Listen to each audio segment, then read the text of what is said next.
Bismillahirrahmanirrahim. Assalamualaikum warahmatullahi wabarakatuh. Alhamdulillahirabbil alamin. Hari ini kita masih diberikan Allah kesehatan dan kesempatan untuk bisa kembali hadir dalam rangka menuntut ilmu. Salawat beserta salam tidak lupa pula kita pidurkan kepada junjungan alam Nabi besar Muhammad sallallahu alaihi wasallam dengan mengucapkan Allahumma sholli ala sayyidina Muhammad wa ala ali sayyidina Muhammad. Baiklah anak-anak, pada hari ini Ibu akan mengajarkan pelajaran agama Islam, yaitu materinya tentang akhlak tercela. Sebelum Ibu menyampaikan materi pada hari ini, Ibu akan menyampaikan media pembelajaran yang akan Ibu gunakan, yaitu menggunakan PPT atau laptop.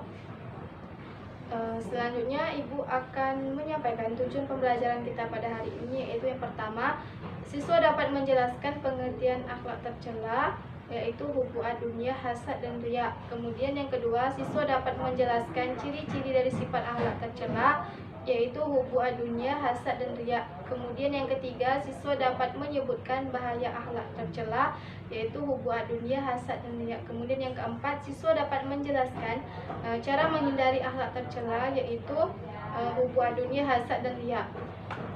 Baiklah, langsung saja kita masuk ke materi pertama, yaitu tentang hubbu ad-dunya. Apa itu hubbu ad-dunya? Hubbu ad-dunya berarti cinta dunia, yaitu menganggap harta benda adalah segalanya. Penyakit hubbu ad-dunya ini yaitu penyakit yang berawal dari penyakit iman yang berakar pada persepsi yang salah bahwa dunia ini adalah tujuan akhir kehidupan sehingga akhirat dilupakan. Kemudian yang kedua itu ciri-ciri hubbu ad-dunya. Yang pertama, menganggap dunia sebagai tujuan utama, bukan sebagai sarana mencapai kebahagiaan akhirat. Kemudian yang kedua, suka mengumpulkan harta benda dengan menghalalkan segala cara tanpa memperhatikan halal dan haramnya.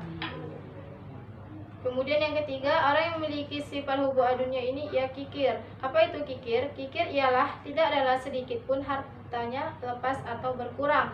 Kemudian yang keempat, orang yang memiliki sifat hubbu ad-dunya ini ia memiliki sifat yang serakah. Serakah artinya ia tidak puas dengan apa yang telah ia miliki sehingga ia akan berusaha menambah perbendaharaan hartanya. Kemudian yang kelima, orang yang memiliki sifat hubbu ad-dunya ini ia tidak mensyukuri nikmat yang sedikit, maunya nikmat-nikmat yang besar, banyak dan melimpah. Kemudian orang yang memiliki bahaya dari hubbu ad-dunya ini yaitu yang pertama, cinta dunia ialah segala sesuatu yang membuat kita lalai kepada Allah. Misalnya kita lalai dalam melaksanakan sholat, menunaikan ibadah puasa dan bersedekah. Kemudian yang kedua, jika seorang telah dikuasai hatinya oleh iblis, maka akan menjadi lemah. Iblis akan membolak-balikkan hatinya.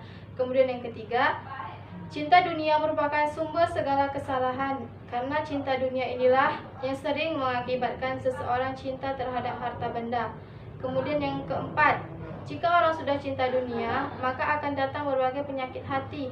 Misalnya, ia menjadi sombong, dengki, serakah, dan cenderung melelahkan diri sendiri, memikirkan yang tidak ia dapatkan. Kemudian yang keempat, bagaimana cara kita menghindari hubbu ad-dunya ini? Yang pertama yaitu satu, mengingat kehidupan dunia itu hanyalah sementara. Kemudian yang kedua, memperbanyak mengingat kematian. Kemudian yang ketiga, meyakini dan menyadari bahwa setiap tindakan kita direkam oleh anggota badan kita. Kemudian yang keempat, qanaah. Apa itu qanaah? Qanaah yaitu rela menerima dan merasa cukup dengan apa yang dimiliki serta menjauhkan diri dari sifat tidak puas dan merasa kurang berlebihan. Kemudian yang kelima, memperbanyak zikir. Zikir merupakan metode yang paling efektif untuk membersihkan hati dan meraih kehadiran ilahi. Kemudian sifat tercela yang kedua yaitu hasad. Apa itu hasad? Hasad berarti dengki. Maksudnya ialah suatu sikap atau perbuatan yang mencerminkan rasa marah, tidak suka karena rasa iri. Orang yang hasad menginginkan kenikmatan yang diperoleh oleh orang lain dan berharap supaya berpindah kepadanya. Ia juga tidak suka jika ada orang lain yang menyamanya, baik dalam prestasi maupun materi. Kemudian bahaya hasad. Yang pertama yaitu hasad adalah salah satu sifat iblis, karena iblis tidak mau melaksanakan perintah Allah Subhanahu wa taala. Kemudian yang kedua, di samping itu hasad juga merusak tatanan masyarakat. Yang ketiga, orang yang memiliki sifat hasad pasti tidak pernah merasa bahagia sebab hatinya selalu gelisah. Jika ada orang lain yang memperoleh kebahagiaan. Kemudian yang keempat, hasad juga mengarah kepada perbuatan maksiat. Kemudian yang kelima, hasad juga mengarah kepada fisik, misalnya ingin mencelakakan orang lain, bahkan bisa berujung kepada kejahatan pembunuhan. Kemudian bagaimana cara kita mengobati penyakit hasad ini? Yaitu yang pertama, menanamkan kesadaran bahwa sifat dengki akan membuat seseorang menderita batin. Kemudian yang kedua, menumbuhkan kesadaran bahwa akibat dari dengki itu adalah permusuhan. Kemudian yang ketiga, kita saling mengingatkan dan saling menasihati. Kemudian yang keempat, bersikap realistis melihat kenyataan. Kemudian yang kelima, mempunyai pendirian dan tidak mudah terprovokasi. Kemudian sifat tercela yang ketiga yaitu riya.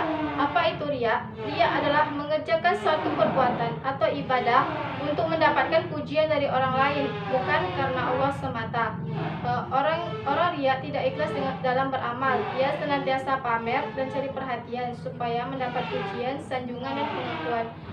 Kemudian bentuk riya. Riya mempunyai dua bentuk. Yang pertama, riya dalam niat. Ketika seseorang akan melakukan sebuah amal, hatinya telah ada keinginan atau tujuan selain mencari ridha Allah Subhanahu wa taala.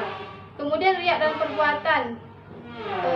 Apa itu riya dalam perbuatan? Yang dimaksud dengan riya dalam perbuatan adalah ketika ia melakukan sebuah amal ibadah, ia berharap mendapat perhatian dari orang lain. Kemudian riya memiliki bahaya. Yang pertama, akan merasa hampa dan kecewa dalam batinnya apabila perhatian atau pujian yang ia harapkan ternyata tidak ia dapatkan. Kemudian yang kedua, muncul rasa tidak puas terhadap apa yang ia lakukan. Yang ketiga, muncul sikap keberpura-puraan. Kemudian yang keempat, terkena penyakit rohani berupa gila pujian atau gila hormat. Kemudian yang kelima, bisa menimbulkan pertengkaran apabila ia mengungkit-ungkit kebaikannya terhadap orang lain. Bagaimana cara kita menanggulangi penyakit riya? Yang pertama yaitu memfokuskan niat ibadah, bahwa ibadah kita hanya untuk Allah Subhanahu wa taala. Kemudian menghindari sikap suka memamerkan sesuatu yang kita punya. Kemudian tidak menimbulkan kecemburuan sosial bagi orang lain. Kemudian saling menasihati dan mengingatkan jika di antara kita ada yang berperilaku riya. Kemudian membiasakan diri bersyukur kepada Allah. Baiklah anak-anak, cukup sekian materi pembelajaran kita pada hari ini. Terlebih dan terkurang ibu mohon maaf. Akhiri dengan wassalamualaikum warahmatullahi wabarakatuh.